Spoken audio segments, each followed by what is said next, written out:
正确的煮苹果雪梨水的方法，今天就分享一下。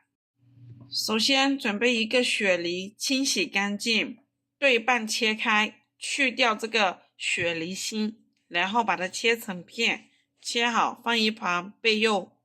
接着再准备一个苹果，苹果也是一样，对半切开，去掉苹果心，切成片放一旁。